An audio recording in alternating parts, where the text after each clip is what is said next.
Today's episode of Breaking Through Glass Ceilings with Uncomfortable Conversations is brought to you by Symphony of Balloons. Symphony of Balloons is a balloon decor and event company. If you're looking to have your events planned, or you just need some balloons to spice up things, then simply go to Symphony of Balloons, visit their Facebook page, as well as give them a phone call at 410-802-1531 and tell them Brian H. Waters sent you. Hello, ladies and gentlemen. Welcome to this episode of Breaking Through Glass Ceilings with Uncomfortable Conversations. This is season 3, and season 2 I did a few uncomfortable conversations. I talked about what it's like to be a black man in America. Shout out to my brother Mike Patton for joining me on that episode. I also discuss athletes and activism. Shout out to my pop, my self-adopted grandfather, Lorenzo Coleman. I had my mentee, Jasmine Bunch, come on to talk about the things that was going on at the University of North Carolina and how they opened school. And then Covid-19 happened, and this was, say, the middle of the pandemic. This was right after around September, and students went back to school, finally out of the house. And then next thing you know, there's hundreds of positive COVID-19 cases. Well, today's episode will somewhat discuss something similar. There's been a lot of conversation in the city of Baltimore, where I reside, about bringing students back to school, allowing students to go back. Quite frankly, I think it's irresponsible. I understand that I am fortunate to work a job where I can work from home. I never take that for granted, and I thank the good Lord every day for that opportunity. I understand that. It's a blessing. I also understand that there are some students who really need that one-on-one instruction, that in-person instruction. My issue is that I feel like nobody's considering everything. And in this case, the negatives of going back to school outweighs the positives. Sure, you can tell children don't hug, don't share masks. You know how many times my mother told me, don't share video games with your friends, don't trade games? And then it got to a point it was understandable, so I'm not going to stop sneaking and doing it. But it got to a point it's like, all right, you can. But there's plenty of times. You imagine how many times people are going to, these students, especially the younger students, are going to go to school, and somebody has a Spider-Man mask and somebody has a Batman mask. Oh, it'll be all right. You think about the teachers. A lot of teachers may have pre-existing conditions. A lot of students have pre-existing conditions they might not be able to talk about or may not have revealed, or perhaps conditions that they don't know they have. COVID-19 has unfortunately took the lives of so many. For those who don't know, my Thanksgiving, my wife, mom, and dad all had it. It was rough. They weren't just testing positive and just in isolation or just in quarantine. No, all three of them were in the bed, like sick. Shout out to my sister, Megan, who was running around trying to make sure everybody was taken care of. When we found out my wife had it, we were all instructed to kind of quarantine. So she was bringing food to me. So not only was she helping take care of my parents, but helping me with things. Hey, what do you need from the store? Shout out to her and her husband, my brother, Terrell.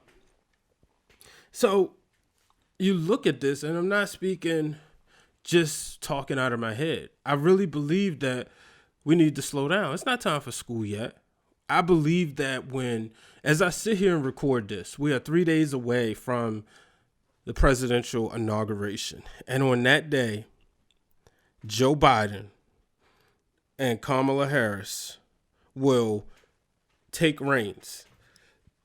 On that day, things will shift. What's not going to happen on that day is they're not going to all of a sudden hit a switch and COVID-19 will be gone.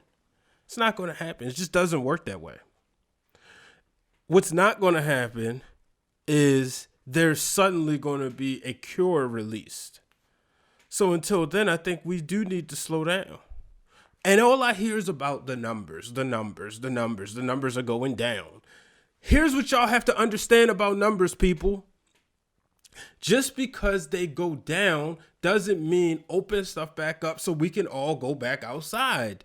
What that means is that there are, while the numbers are going down, people are not as many people are sick, not many people are getting infected. That allows for more beds to be open. That doesn't mean we need to refill those beds back up. You ever notice that every time they say the numbers are going down, that people go in, they go out, do whatever they want to do, all of a sudden the numbers shoot back up? Just use common sense. So you want to send kids to school. So if you send kids to school, that means you're going to have janitors, you're going to have principal, admin staff. Everybody's going to be back in school. Even if you do all of this, right? Then all of a sudden, there's an opportunity for infection to happen. I mean, for more people to get infected with COVID-19. And then once that happens, boom, the numbers are going to go back up. Boom, more people are going to be in the hospital. Doctors and nurses and nursing assistants are going to be overwhelmed. That's just too much. It's not fair. It's not fair at all. I don't believe that we should be sending kids back to school, brother. And I understand parents do need to work. And I know there are some resources out there. But if we just can get everything in order first, once we get everything in order, I believe that will allow for people to go back to school. But we got to do things in decency and order. We have to take a step, one step at a time. You can't just rush people back into school and then all of a sudden, once you rush people back into school without taking, doing things in a step-by-step process, it's going to all work. Everybody always wants to say, well, children aren't dying. Children aren't getting sick. That's absolutely false. One child with COVID-19 is enough. One person. We cannot be desensitized to the fact that COVID-19 has affected over 1 million people. We can't be. And I think that's what people just look at, the numbers. But they don't think about individuals. Knowing the fact, like I said, with my family having it, it's painful. It was painful, knowing the fact that my family had it. There's been almost 400,000 people dying from COVID-19. Unfortunately, some people who are very close to me have lost family members to COVID-19. One person is enough. When I hear 400,000 people, that means to me over 1 million or 2 million people have been affected. They've lost family members. They've lost friends.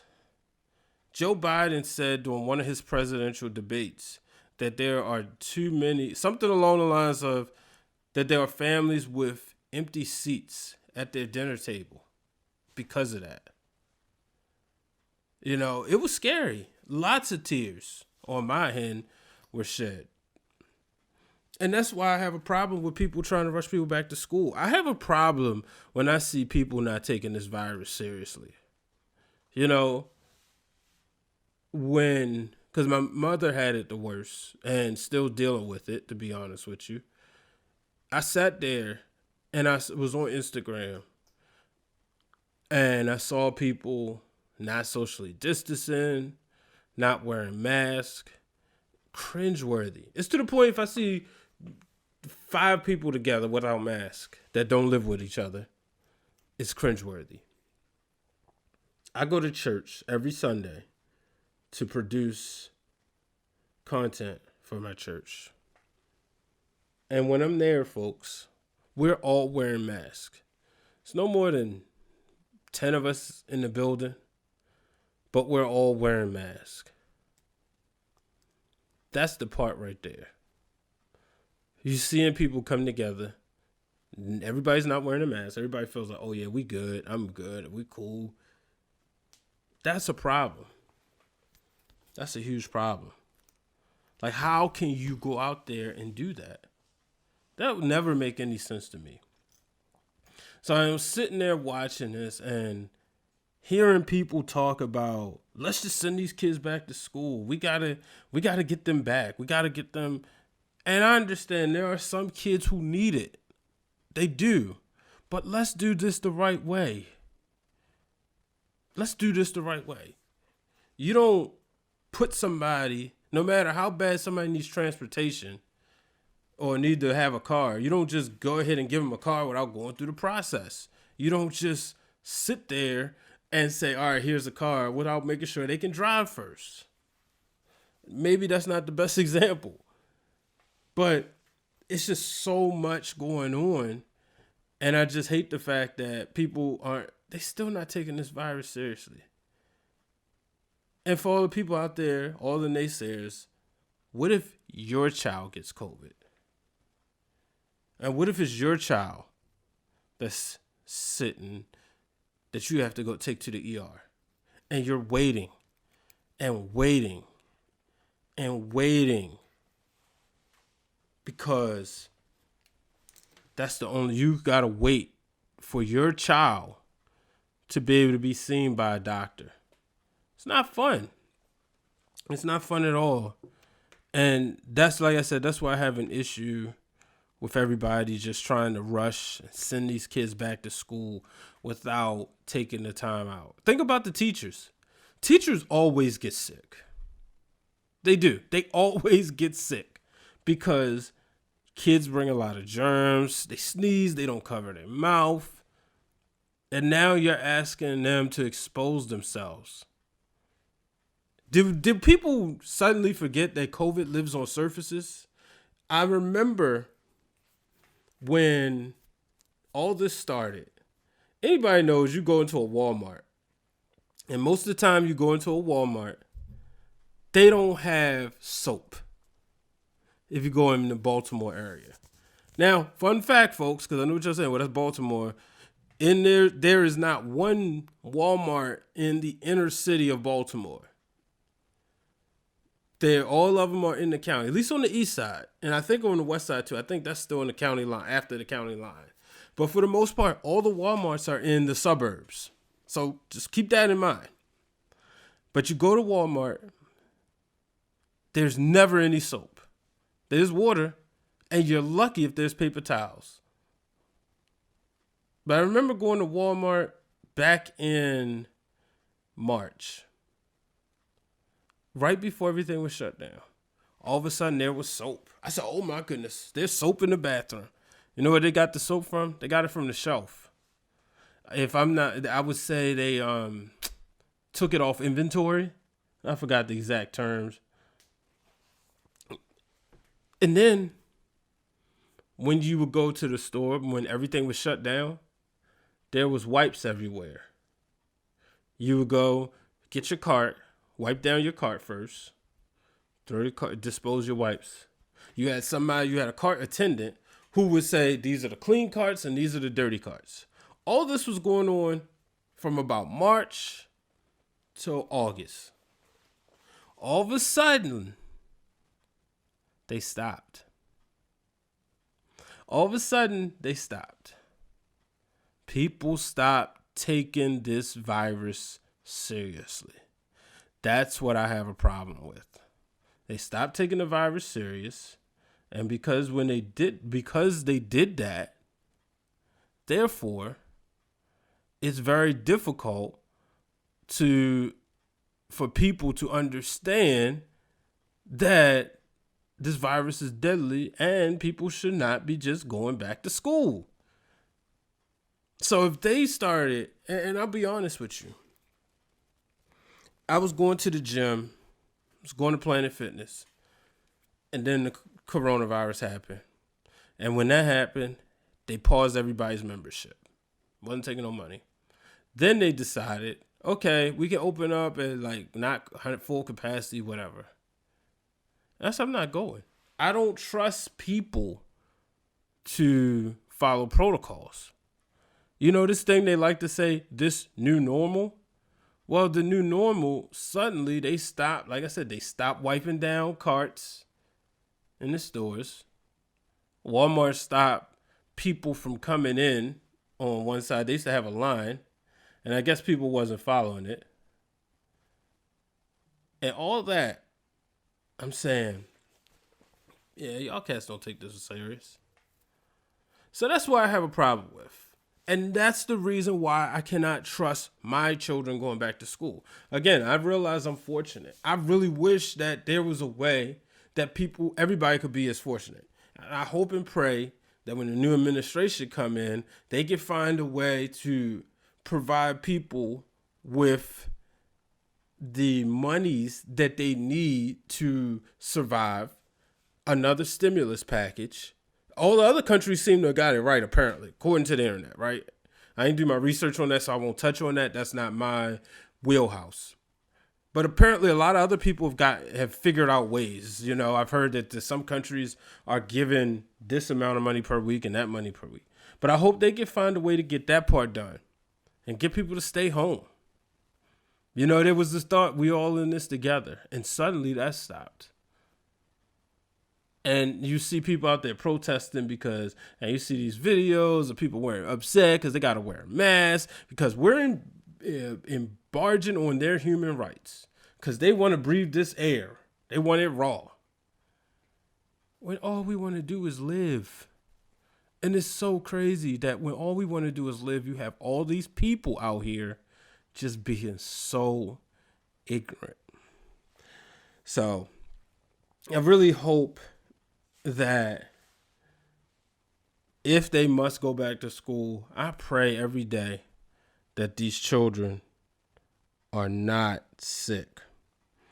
I really hope these children do not get affected with COVID-19. Because it's something I wouldn't wish on anybody. And I knew it. I knew that if Donald Trump beat the virus, he would walk around arrogant. Like, oh yeah, I had it and look at me. I knew that would happen. And of course he got the best treatment. Of course. But it's so unfair that he walks around like that and you have people who've lost their lives. You have people that have really lost their lives. So that'll do it, ladies and gentlemen. I appreciate y'all tuning in. As always, I got another uncomfortable conversation coming up pretty soon. One requested by a good friend, good brother of mine who always listens to the podcast, always supports. And when you have that, you really appreciate it. Shout out to Justice the Writer, who always just being a great supporter of this show from day one. Make sure y'all follow him as he is doing great things. Follow him at Blog Jermaine on Twitter. No, he probably didn't know I was going to give him this shout out, but I had to. And I mean, you know, he's from Morgan, so you already know he's great. But make sure y'all follow him at Blog Jermaine. Shout out to one and only Justice Jermaine Hawkins. But that'll do it, folks. Before I go, let me let you guys know, if you haven't done so, make sure y'all check out Hope Again Counseling Services. We all deal with something. And, you know, I know there's a lot of people who've been struggling with mental health, their mental health right now, especially during these times. So it's nothing to be ashamed of. Make sure you visit yourhopeagain.com and check them out on Facebook. Hope Again Counseling Services LLC. Give them a call at 410-698-8442. Till the next time, folks, I'm Brian H. Waters. Please, always break through that glass ceiling. So long, everybody. Podcast is brought to you by B. Waters Productions. It is produced and edited by myself, Brian H. Waters, with the music brought to you by Hypnosis. You can find Hypnosis on Instagram at hypno_beats.